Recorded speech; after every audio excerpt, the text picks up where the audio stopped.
வணக்கம் அன்பான நேயர்களே, நான் உங்கள் தேவி சங்கரி. இந்த ஆடியோ சேனலுக்கு உங்களை வரவேற்பதில் மிக்க மகிழ்ச்சி. இன்னைக்கு நாம எனக்குள் ஒருவள் என்னும் சிறுகதையத்தான் கேட்க போறோம். கதைக்குள்ள போறதுக்கு முன்னாடி வீடியோவை லைக் பண்ணுங்க, சேனலை சப்ஸ்கிரைப் பண்ணுங்க, கதைய முழுவதுமா கேட்டுவிட்டு கமெண்ட்ல உங்க கருத்தை பதிவு பண்ணுங்க. வாங்க கதைக்குள்ள போகலாம். காற்று வேகமாய் வீசியது. கட்டியிருந்த சேலை மிக மெல்லியதாய் இருந்ததால் உடம்போடு ஒட்டிக்கொண்டு மிகவும் படுத்தியது. எத்தனை முறை இழுத்துவிட்டு கொண்டாலும் மீண்டும் மீண்டும் உடம்பில் ஒட்டிக்கொண்டு சட்டென எரிச்சல் மூண்டது. மனம் கோபத்திலும் சோகத்திலும் ஆழ்ந்திருந்தது. எதை சரி என்று சொல்வது என தெரியாமல் அவள் குழம்பி போய் இருந்தாள். அம்மாவின் கோபம் நியாயமானதாய்த்தான் தெரிந்தது. 10 மாதம் சுமந்து பெற்ற பிள்ளை வயதான காலத்தில் இப்படி தவிக்க விட்டுட்டானே, இது சரியா என்று புலம்பிக் கொண்டிருந்தாள். தினசரி அவள் புலம்புவது தெரிந்த செய்திதான். என்றாலும் இன்று என்னவோ மனம் வேதனையில் உழன்றது. அம்மா சொல்வதிலும் ஒரு நியாயம் இருப்பதாகவே பட்டது. அண்ணன் ரகுநந்தன் காதலித்து திருமணம் செய்து கொண்டது தவறில்லைதான். ஆனால் அவன் மனைவியை உள்ளங்கையில் வைத்து தாங்க தனி குடித்தனம்தான் சரி என்று சொன்னதுதான் இவளால் ஏற்றுக்கொள்ள முடியாததாய் இருந்தது. அன்று அண்ணன் தன்னிடம் பேசியதை நினைவு கூர்ந்தாள். இதோ பார் மகி, உன் அண்ணியால் இங்கு நிம்மதியாக இருக்க முடியாது.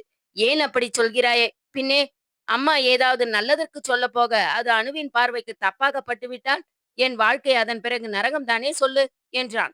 அண்ணியை பற்றி யோசிக்கும் அண்ணன் தன் வாழ்க்கையை பற்றி யோசிக்க மறந்து விட்டானே. கண்களில் நீர் நிறைந்தது. நெஞ்சு கனத்து கிடந்தது. மனசுக்குள் அழ மட்டுமே முடிந்தது. கடவுளே, என்னை ஏன் இப்படி சோதிக்கிறாய் என்று மனமுருக வேண்டினாள். அவள் வேதனை தீருமா என்ன? காலம்தான் பதில் சொல்ல வேண்டும். என்னடி, கண்ணெல்லாம் கலங்கி இருக்கு, வீட்டுல ஏதாவது சண்டையா என்றாள் புவனா, மகிமாவின் உயிர் தோழி.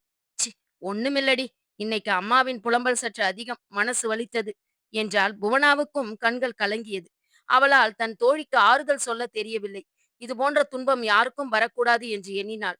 மகிமா, நீ கேட்ட லோன் இன்னும் 2 நாளில் கிடைத்து விடுமாம். சேகர் சார் தான் பேசினார் என்று தகவல் சொன்னால் பக்கத்து சீட் கல்யாணி. சோகத்தை மறைத்து அவளை பார்த்து மெல்ல புன்னகைத்தாள். ரொம்ப தேங்க்ஸ் கல்யாணி, இந்த தகவலைத்தான் எதிர்பார்த்திருந்தேன் என்றாள். நான் கேட்கிறேன்னு நீ தப்பா எடுத்துக்கப்படாது மகிமா. நான் உன் நல்லதுக்கு தான் சொல்லுறேன். கவர்மெண்ட் உத்தியோகம் கிடைக்கிறதே கஷ்டமான இந்த காலத்துல வேலை கிடைச்ச இந்த 5 வருஷத்துல நீ எத்தனை லோன் போட்டுட்ட? அப்படி என்ன கஷ்டம் உனக்கு? நகையும் சேர்க்கிற மாதிரி தெரியல என்றாள்.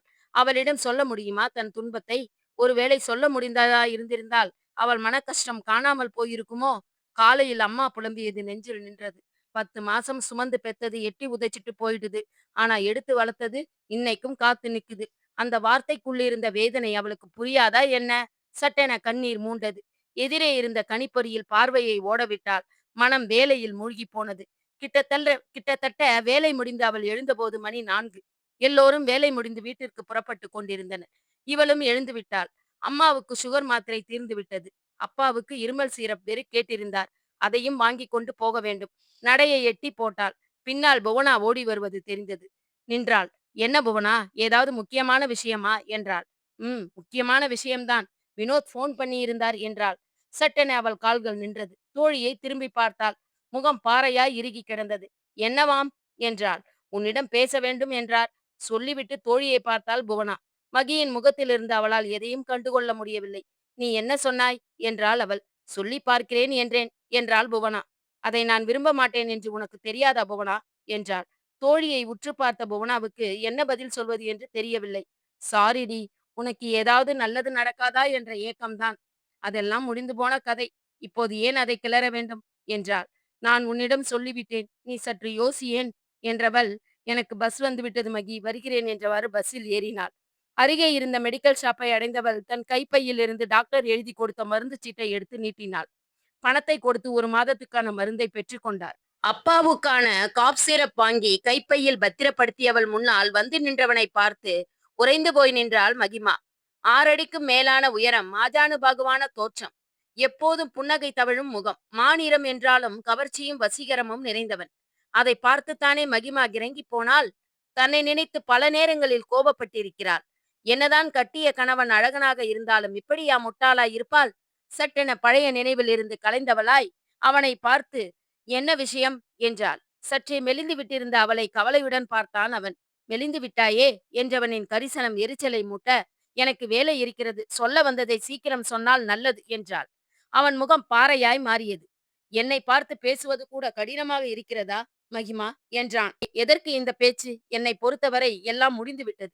வேண்டாம் என்று உதறிவிட்டு வந்த உறவு. இனி எதற்கு இந்த சந்திப்பு? என்றார். நிச்சயமாகத்தான் சொல்கிறாயா? என்றான் வினோத். அவனை நிமிர்ந்து பார்த்த மகிமாவுக்கு குபுக்கென கண்ணீர் எட்டி பார்த்தது. அதை அவனிடம் இருந்து மறைக்க முயற்சித்தாள். என் கண்ணை பார்த்து சொல் மகிமா, நான் போய்விடுகிறேன் என்றான் அவன். உங்கள் வாழ்க்கையில் நான் எதற்கு?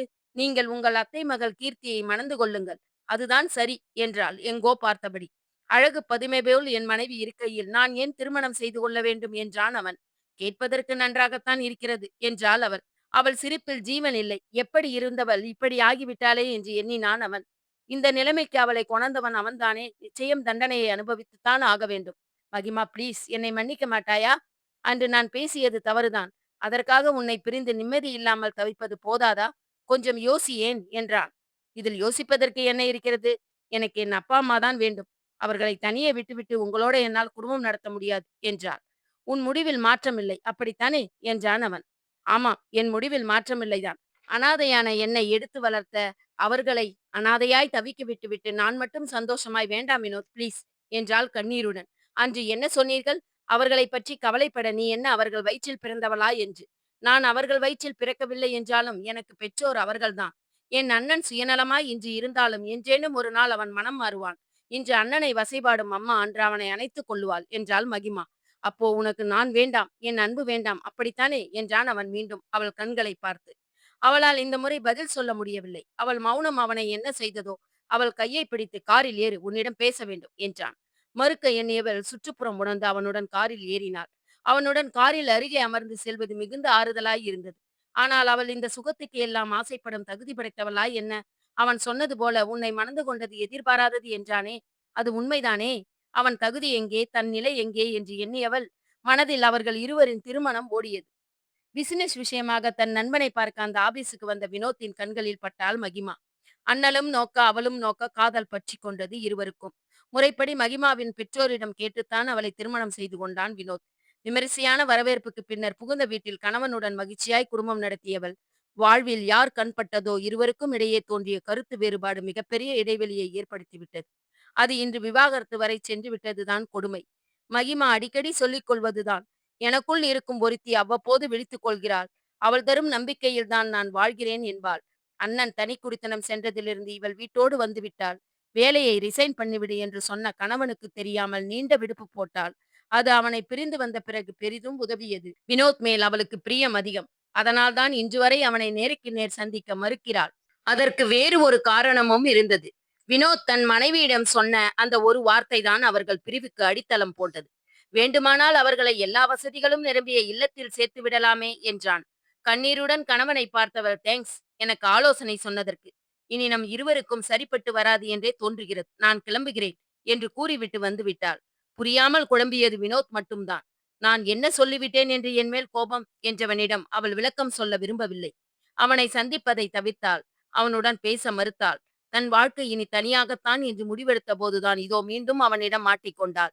என்னை பிரிய நீ சொல்லும் காரணம் எனக்கு தெரிய வேண்டும் மகி என்றான் அவன் சற்றே கடினமான குரலில். இனியும் வாயை மூடிக்கொண்டிருந்தால் சரியாக இருக்காது என்று எண்ணியவள், ஆமாம், என் முடிவு சரியானதுதான். காலம் காலமாய் பெண்தான் ஆணுக்கு அடிபணிந்து போக வேண்டும் இல்லையா?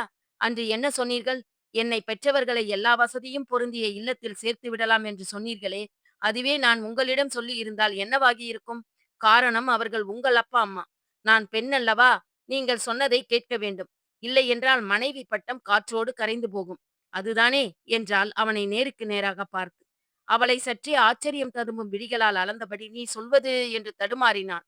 யோசித்து பாருங்கள், என் கோபம் நியாயமானதுதான்னு உங்களுக்கு புரியும் என்றவள், இதுக்கு மேல நான் உங்க கூட பேச தயாரா இல்லை. கொஞ்சம் வண்டியை நிறுத்துறீங்களா என்று கூறி இறங்கி பஸ்ஸை பிடிக்க வேகமாய் நடந்தாள். திகைப்புடன் அவளையே பார்த்தபடி நின்று கொண்டிருந்தான் வினோத். மகிமா வீட்டை அடைந்தபோது அம்மா வாசலில் நின்று கவலையுடன் இவள் வருகையை எதிர்பார்த்திருப்பது தெரிந்தது. என்னம்மா இன்று இவ்வளவு லேட் என்றாள். அது அது அலுவலகத்தில் கொஞ்சம் வேலை அதிகம் அம்மா.